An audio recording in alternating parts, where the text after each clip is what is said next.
अस्सलामुअलैकुम, welcome to dot ready. ये जो विजुअल आप देख रहे हैं ये इस वीडियो का फाइनल आउटपुट है।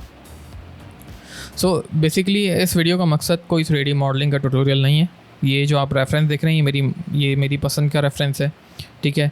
इसी तरीके से आप भी अपनी पसंद की चीज़ें जो है वो अभी तक मॉडल करते आए हैं। सो जितने भी हमने अभी तक लर्निंग करी है इस वीडियो में हम उसके कंक्लूजन के ऊपर बात करेंगे, चाहे वो रेंडरिंग की टिप्स हों, चाहे वो मॉडलिंग की टिप्स हों। सो जितना भी हम लर्न करते हैं उसको फिर हम एग्जीक्यूट कहाँ पे करें, सही है। तो एग्जीक्यूशन उसी वक्त होगी जब आप चीज़ों को प्रैक्टिस में रखेंगे। सो इस वीडियो का मकसद बेसिकली ये कि मैं किस तरीके से सिंपली एक इंटीरियर सीन को जो है वो कैसे हम सिंपल स्टेप्स में क्रिएट कर सकते हैं अगर ये दिखने में कॉम्प्लेक्स लग रहा है तो। सो होता ये कि अगर हम किसी के प्रेशर में काम कर रहे होते हैं तो हम उसकी पसंद के मुताबिक जो है वो काम करते हैं। सो होता ये कि नॉर्मली हम ना उसमें ब्लैंक हो जाते हैं कि कहाँ से स्टार्ट लेना है, कौन सा शेप में लेके चलो।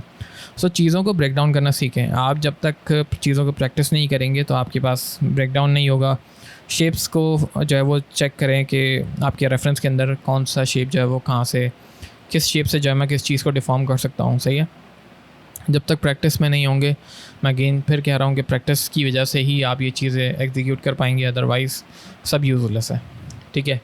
सो इस वीडियो में आप देखें कि किस तरीके से मैंने बेसिक शेप्स को यूज़ करते हुए और एक नाइस नीट एंड क्लीन जो है वो रेंडर निकाल रहा हूँ, ठीक है।